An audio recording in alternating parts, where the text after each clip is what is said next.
বাংলায় শিল্পের জরাজীর্ণ দশা, তার উপর 15 বছরের তৃণমূলের শাসনের পর রাজ্যের মাথায় বিপুল ঋণের বোঝা।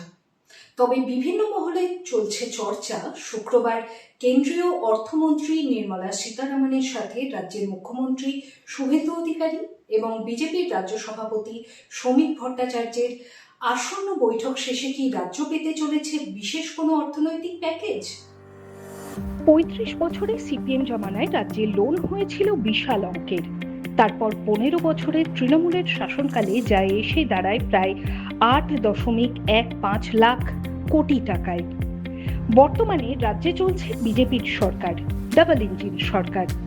ক্ষমতায় আসার পর তারা অন্নপূর্ণার ভাণ্ডার, মহিলাদের সরকারি বাসে বিনামূল্যে ভ্রমণের মতো একাধিক প্রকল্পের ঘোষণা করেছেন, যা জারি হওয়া শুধুমাত্র কয়েকদিনের অপেক্ষা।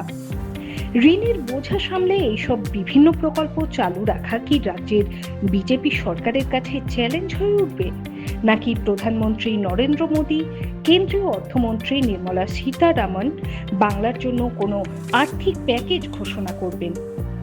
এমনই জল্পনা চলছে রাজ্য বিজেপির সভাপতি শ্রমিক ভট্টাচার্য এবং মুখ্যমন্ত্রী শুভেন্দু অধিকারী দিল্লি গিয়ে নরেন্দ্র মোদী এবং নির্মলা সীতারামনের সঙ্গে সাক্ষাৎ ঘিরে।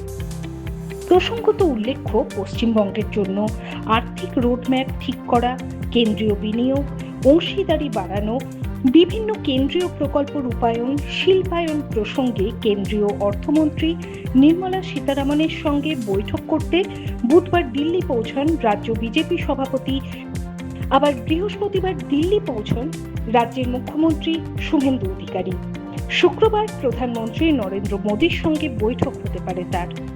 সম্ভাবনা রয়েছে নির্মলা সীতারামনের সঙ্গে একসাথে বৈঠক শ্রমিক ভট্টাচার্য এবং শুভেন্দু অধিকারীর। সেখানে বৈঠক শেষে কি ঘোষণা হতে পারে পশ্চিমবঙ্গের জন্য বিশেষ কোনো প্যাকেজের? রাজ্যে পালা বদলের পর শিল্পায়নে জোর দিচ্ছে বিজেপি সরকার। সূত্রের খবর, দিল্লি যাওয়ার আগে শিল্পপতি পূর্ণেন্দু চট্টোপাধ্যায়ের সঙ্গে বৈঠক করেন শ্রমিক ভট্টাচার্য।